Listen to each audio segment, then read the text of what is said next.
அன்பிற்கினிய சொந்தங்களே, இன்றைக்கு நம்ம என்ன பார்க்க போகிறோம் என்றால், கவிஞர் வைரமுத்து அவர்களுடைய தண்ணீர் தேசம் புத்தகத்தின் முதல் அத்தியாயம். நான் அப்படியே வாசிக்கிறேன், அப்படியே கேளுங்க. கடல் உலகின் முதல் அதிசயம், சத்தமிடும் ரகசியம், கால வெள்ளம் தேங்கி நிற்கும் நீல பள்ளம், வாசிக்க கிடைக்காத வரலாறுகளை நின்று சிரிக்கும் நிஜம். கடல் ஒரு வகையில் நம்பிக்கை, ஒரு வகையில் எச்சரிக்கை. கடல் குளித்துக் கொண்டிருந்த கலைவண்ணன் மடியில் கிடந்த தமிழ் ரோஜாவை மறந்து போனான். இப்பொழுது இந்த கதையில் 2 பேர் இருக்காங்க. ஒருவர் கலைவண்ணன், கலைவண்ணனுடைய காதலி பேரு தமிழ் ரோஜா. இப்ப கதாநாயகியுடைய வர்ணனை. அவள் அழகின் நவீனம், சிறகு கலைந்த சுடிதார் கொண்ட சொப்பன தேவதை, இரத்த ஓட்டம் பாயும் தங்கம் அவள் தேகம், பொறுக்கி எடுத்த உலக அழகுகளை நெருக்கி தொடுத்த நேர்த்தியான சித்திரம், குமரி வயது கொண்ட குழந்தை அவள். இப்படி கதாநாயகிக்கு அழகாக வர்ணனை கொடுத்துட்டார். இப்ப கதாநாயகனுடைய வர்ணனை. அவன் அழகன், இளைய அறிஞன், காதலிக்கும் போது கம்பீரம் குறையாதவன். என்ன யோசனை என்றால் தமிழ்.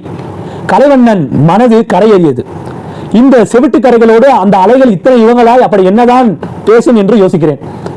பூமியில் கிடந்து கொண்ட இந்த கடல் தூரத்து வானத்துக்கு தூரிகை இல்லாமல் எப்படி வர்ணமடிக்கிறது என்று யோசிக்கிறேன். மடியில் கிடந்தவள் நொடியில் எழுந்தாள். ஏன்னா இவ்வளவு அழகா நான் மடியில படுத்திருக்கேன், என்னைய பத்தி சொல்லாம கடலை பத்தி சொல்றீங்க அப்படின்னு சொல்லி ஷாக் ஆகி எந்திரிக்கிறான். நீங்கள் கடல் பைத்தியம். இல்லை, நான் கடல் காதலன்.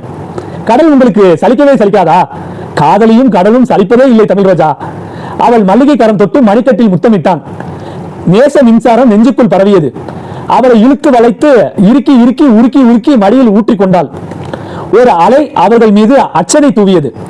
காது மடல்களின் வெயில் மறைவுக்கு பிற தேசங்களில் விளையாடி அவன் நிழல் தன்னம்பிக்கை முனை நோக்கி நகர்ந்த போது வெடுக்கென்று விலகி கொண்டவள் பொய் கோபத்தில் பூத்தாள். பொய்யான கோபத்துல விடுங்க அப்படின்னு சொல்லி பொய்யா ஒரு கோபத்தை காமிக்கிறான். அவன் அறிவன். ஊடல் என்பது பசி தூண்டும் பந்தி. பந்திக்கு முந்தியவளை பம்புக்கு இழுத்தான். வா கொஞ்ச நேரம் கடலோடு கால் நனைப்போம். ஐயோ கடலுக்குள்ளா, நான் மாட்டேன். கலாபமையில் கூட்டுப்புழுவானது குறுகி குறுகி. ஏன், என் மீது நம்பிக்கை இல்லையா? இல்லை, கடல் மீது நம்பிக்கை இல்லை. என் மேல நம்பிக்கை இல்லையா அப்படின்னு கேட்கிறா. உடனே அவ சொல்றா, இல்ல கடல் மேலதான் நம்பிக்கை இல்ல. எதனால? ஆக்டோபஸ் அலைகள் என்னை அள்ளிக்கொண்டா ஓடிவிட்டால், ஆக்டோபஸ் அலைகள் என்னை அள்ளிக்கொண்டு ஓடிவிட்டால் அப்படியாவது கடல் நீர் குடிநீர் ஆகட்டுமே. சிரித்தது அவன், நுரைத்தது கடல். தள்ளி நின்றாள் தமிழ் ரோஜா. தான் மட்டும் அலை தாண்டி கடல் புகுந்தான் கலைவண்ணன். வா, மாட்டேன், எனக்கு பயம், தண்ணீர் பயம், குடிநீர் தவிர எல்லாம் பயம். எனக்கு குடிக்கிறது குளிக்கிறது 2 தவிர மற்றபடி தண்ணீரை பார்த்தா எனக்கு பயம் தான். வெள்ளித்திரையில் வெள்ளம் பார்த்தாலே விழிமூடி கொள்வேன். அதாவது சினிமாக்கல்ல நான் கடலை பார்த்தாலே கண்ணை முடிக்குவேன். ஆறோ ஏரியோ கடலோ என் கனவுகளில் ததும்பும் போது என் படுக்கையில் நான் வியர்த்து விழிக்கிறேன். என்னுடைய கனவுகளில் கடல் நீரை பார்த்தாலே எனக்கு உடம்பெல்லாம் வியர்த்துரும் அப்படின்னு சொல்றான். மாட்டேன், கடல் ஆட மாட்டேன், என்னை ஆபத்துக்குள் அழைக்காதீர்கள். ஒரே ஒரு பயம் எனக்கு, தண்ணீர் பயம். பேச பேச அவள் பரபரப்பை பறைசாற்றின கண்களில் உடைந்து விழுந்த மின்மினி மின்னல்கள். கலைவண்ணன் கரை மீண்டான். அவளை ஆதரவாய் அணைத்து அங்கவஸ்திரமாய் தோளில் அணிந்து அவள் சுட்டுவிலின் தாளும் வேலை. கன்னத்தில் சுட்டுவிரல் கையெழுத்து இட்டான். காதல் மண்டி இட்டான். காதில் ஓடினான் தமிழ் ரோஜா. அதைவிட சுகமாக அம்சத் வணிகராகவும் கூட அவள் பெயரை உச்சரித்திருக்க முடியாது. காதல் அழைக்கும் போதுதான் பெயர் வைத்தன் பெருமை புரிகிறது. அந்த சுகம் மீண்டும் அவளுக்கு வேண்டி இருந்தது. அதனால் கொட்டாமல் இருந்தாள் தமிழ் ரோஜா. இப்போது அவன் அழைத்தது தோடி ராகம். என்றால் தமிழ். தண்ணீருக்கு நீ பயந்தால் உன்னை கண்டு நீயே பயப்படுகிறாய் என்று அர்த்தம். புரியல? உன் உடம்பு என்பது 3/2 பங்கு தண்ணீர். உன் அழகு தேவம் என்பது 65% தண்ணீர். மெய்யானதா? தமிழிடம் பொய் சொல்வேனா? விஞ்ஞானம் விளம்ப கேள். வாழும் உயிர்களை வடிவமைத்து தண்ணீர். 70% தண்ணீர் யானை, 65% தண்ணீர் மனிதன். என் அமுதமே, உன் உடம்பில் ஓடுவது 7.2 லிட்டர் உப்பு தண்ணீர். நம்ப முடியவில்லை. உண்மைக்கு உலகம் வைத்த புனைப்பெயர் அதுதான். உடம்பில் ஏன் உப்பு நீர் ஓடுகிறது? கடல் கொடை, தாய் தந்த சீதனம். முதல் உயிர் பிறந்தது கடல் நீரில் என்பதால் ஒவ்வொரு உடம்பிலும் இன்னும் ஓடிக்கொண்டே இருக்கிறது அந்த உறவு திரவம். முதல் உயிர் பிறந்தது கடலிலா? நம்புவது எப்படி நான்?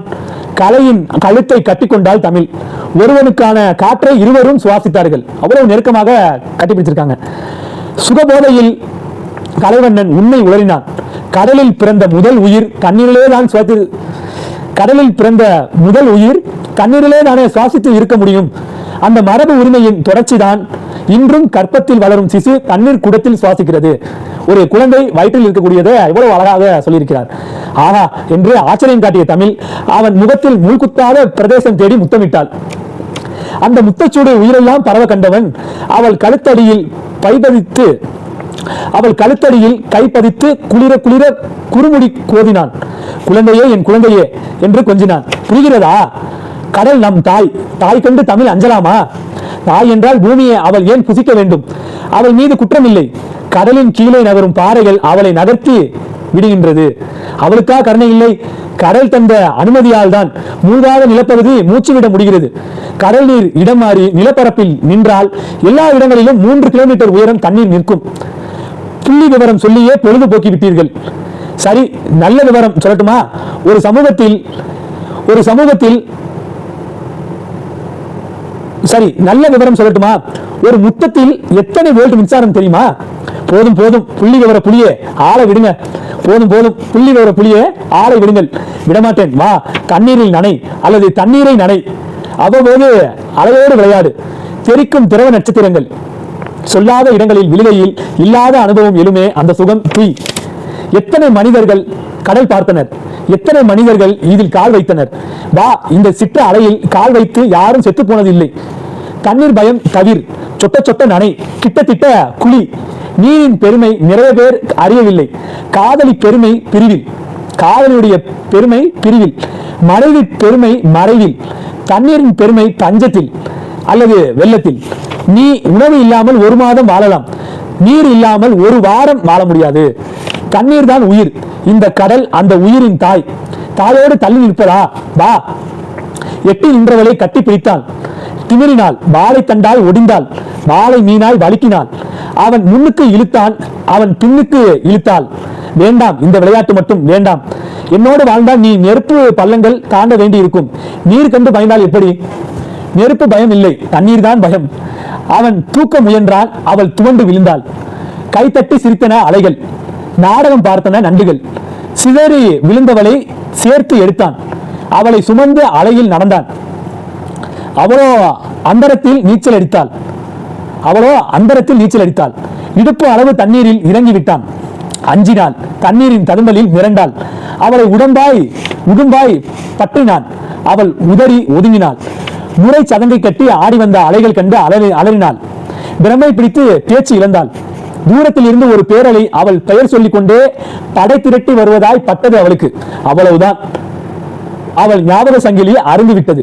அந்த மூர்க்க அலையின் மோதலில் தன் நிலை குலைந்து தடுமாறி எழுந்து ஒரு கணம் மிதந்து நறுமணம் அமிழ்ந்து மீண்டும் எழுந்து மீண்டும் விழுந்தாள், அலைகளில் தொலைந்தாள் என்று 1வது அத்தியாயம் முடிகிறது. 7வது அத்தியாயம் 2 நாட்களில் பதிவிடுவேன். நன்றி, வணக்கம்.